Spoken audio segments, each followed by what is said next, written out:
Hello, I'm Willie from the Ozarks here on Boulder River, Boulder Falls. I hope you'll be able to hear me okay. It's quite loud here, but I wanted to see this and it looked like a nice place. After listening to this recording, I may decide not to have it on a loud place like this. Anyway, we're ready for July 10th of 2022, lesson 191 in A Course in Miracles Workbook for Students, the original edition. I am the Holy Son of God Himself. Here is your declaration of release from bondage of the world. And here as well is all the world released. You do not see what you have done by giving to the world the role of jailer to the Son of God. What could it be but vicious and afraid, fearful of shadows, punitive and wild, lacking all reason, blind, insane, and sad? What have you done that this should be your world? What have you done that this is what you see? Deny your own identity, and this is what remains. You look on chaos and proclaim it as yourself. There is no sight that fails to witness this to you. There is no sound that does not speak of frailty within you. And without no breath you draw that does not seem to bring you near death. No hope you hold but will dissolve in tears. Deny your own identity and you will not escape the madness which induced this weird, unnatural, and ghostly thought which mocks creation and which laughs at God. Deny your own identity. Deny your own identity and you assail the universe alone, without a friend, a tiny particle of dust against the legion of your enemies. Deny your own identity and look on evil, sin, and death, and watch despair snatch from your fingers every scrap of hope, leaving you nothing but the wish to die. Yet what is it except a game you play in which identity can be denied? You are as God created you. All else but this one thing is folly to believe. You are as God created you. All else but this one thing is folly to believe. That you are as God created you. You haven't changed. Perfect Son of God or daughter of God. In this one thought is everything set free. You are as God created you. In this one thought is everything set free. In this one truth are all illusions gone. In this one fact is sinlessness proclaimed to be forever part of everything, the central core of its existence and its guarantee of immortality. But let today's idea find a place among your thoughts, and you have risen far above the world and all the worldly thoughts that hold it prisoner. I am the Holy Son of God Himself. And from this place of safety and escape, you will return and set it free. For he who can accept his true identity is truly saved. He who can accept his true identity is truly saved.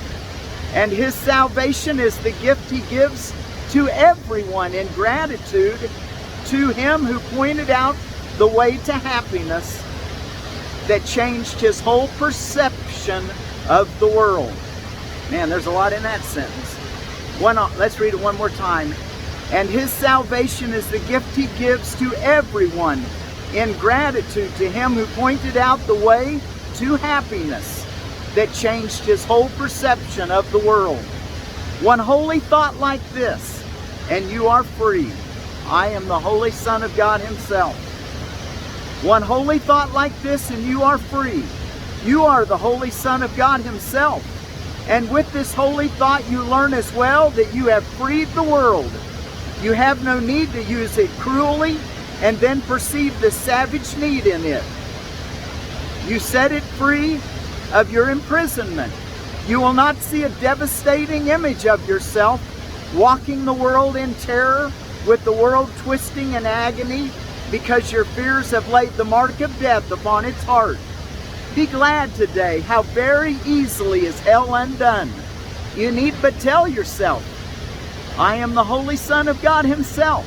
I cannot suffer, cannot be in pain, I cannot lose, nor can I fail to do all that salvation asks. And I'd write that on your card and say it to yourself morning and evening, and maybe even throughout the day in your hourly reminders. I am the Holy Son of God Himself. I cannot suffer, cannot be in pain, I cannot lose, nor can I fail to do all that salvation asks. And in that thought is everything you look on wholly changed. A miracle has lighted up all dark and ancient caverns where the rites of death echoed since time began. For time has lost its hold upon the world.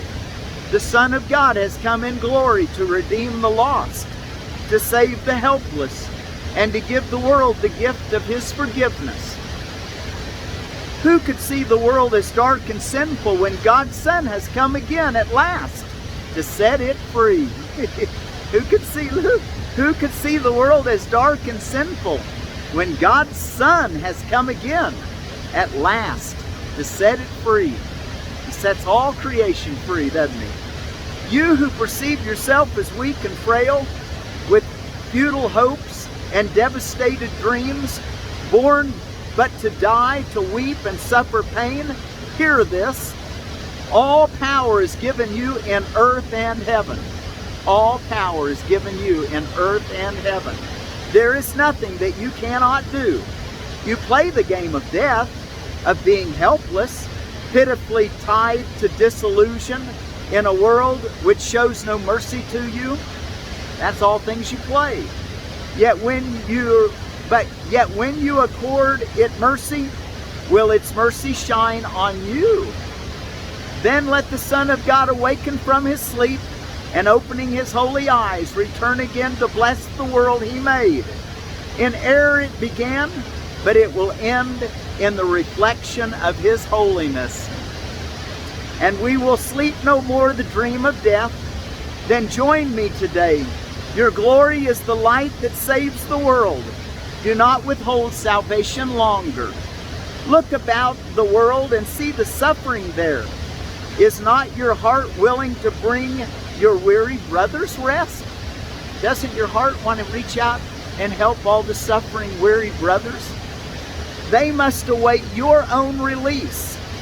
They stay in chains till you are free. They cannot see the mercy of the world until you find it for yourself. They suffer pain until you have denied its hold on you. They die till you accept your own eternal life. You are the Holy Son of God Himself. Remember this, and all the world is free. Remember this, and earth and heaven are one.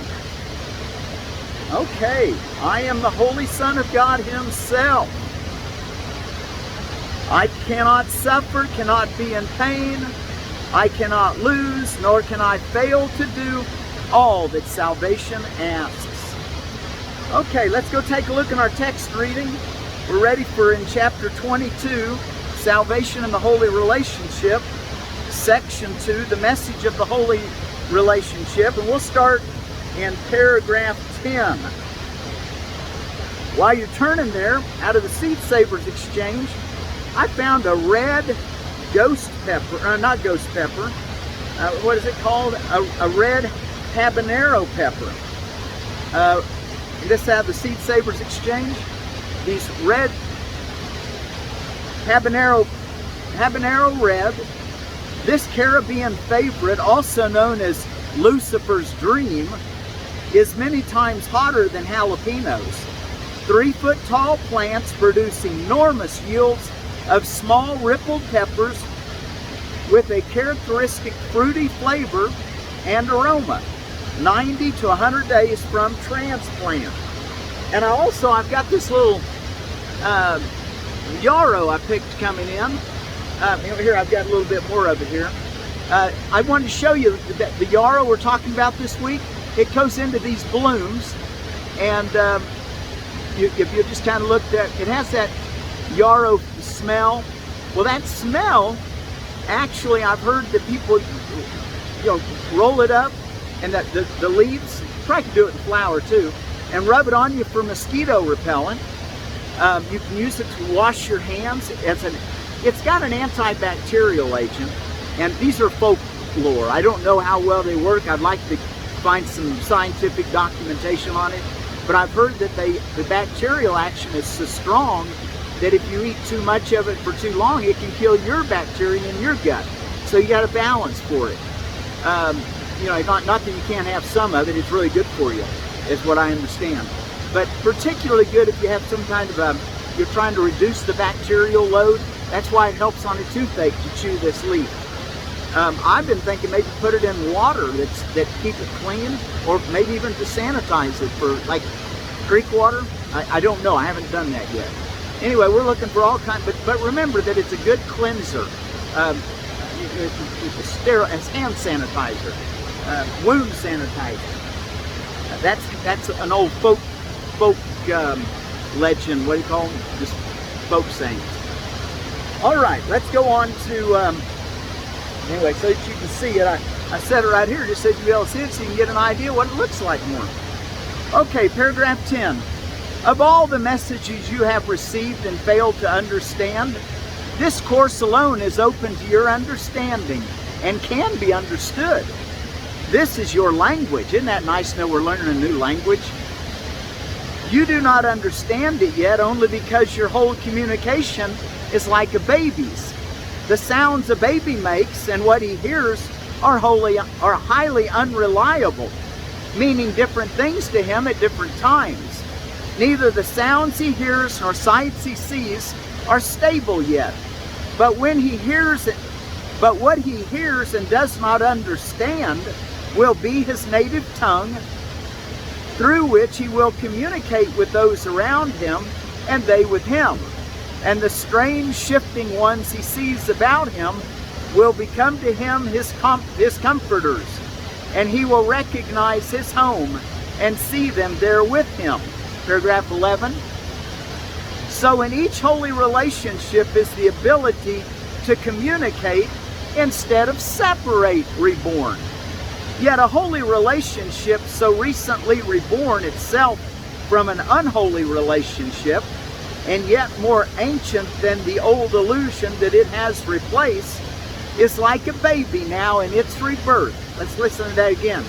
Yet a holy relationship so recently reborn itself from an unholy relationship, and yet more ancient than the old illusion that it has replaced, is like a baby now in its rebirth. Yet in this infant is your vision returned to you, and he will speak the language both of you can understand. He is not nurtured by the something else you thought was you.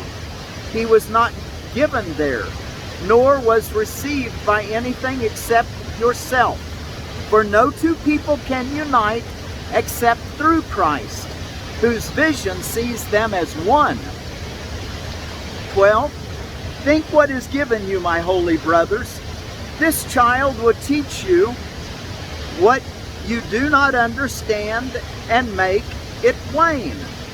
For this will be no alien tongue. He will need no interpreter to you, for it was you who taught him what he knows because you knew it. He could not come to anyone but you, never to something else.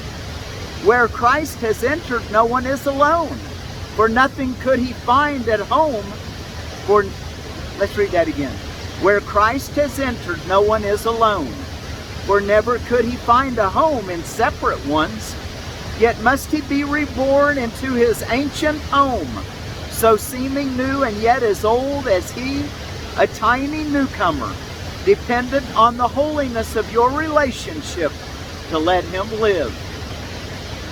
13. Be certain God did not entrust his Son to the unworthy.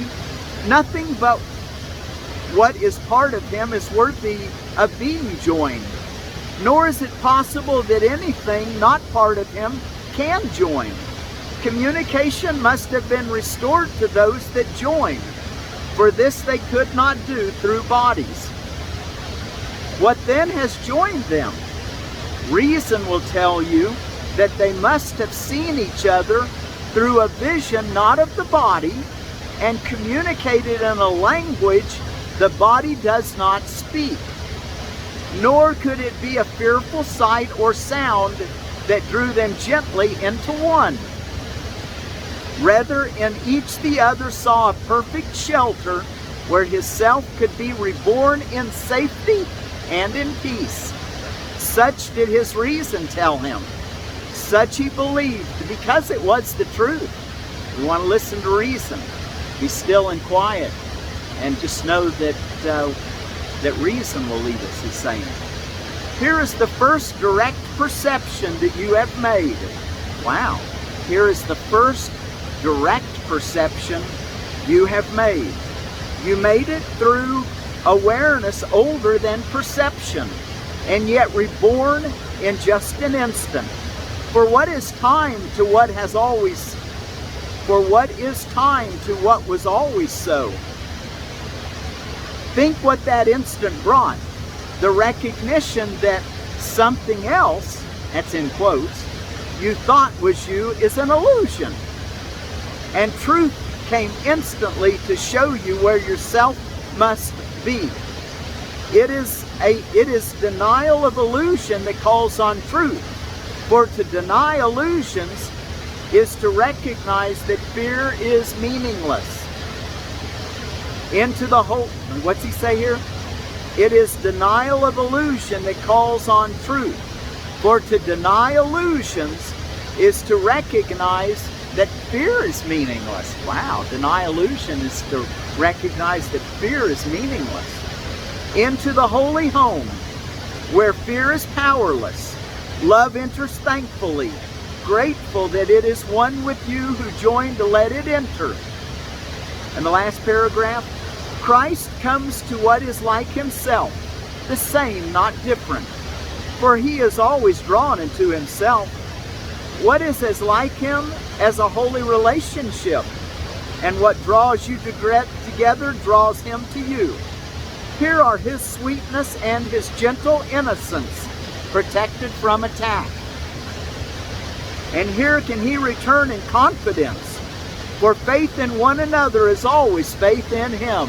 Wow, faith in each other is always faith in God. You are indeed correct in looking on each other as his chosen home. We are correct in looking on each other as God's chosen home. For here you will with him and with his Father. You will with him and with his Father. This is your Father's will for you, and yours with his. And who is drawn to Christ is drawn to God as surely as both are drawn to every holy relationship, the home prepared for them as earth is turned to heaven. All right, well, there you go. There's our lesson for today. And I am the Holy Son of God himself.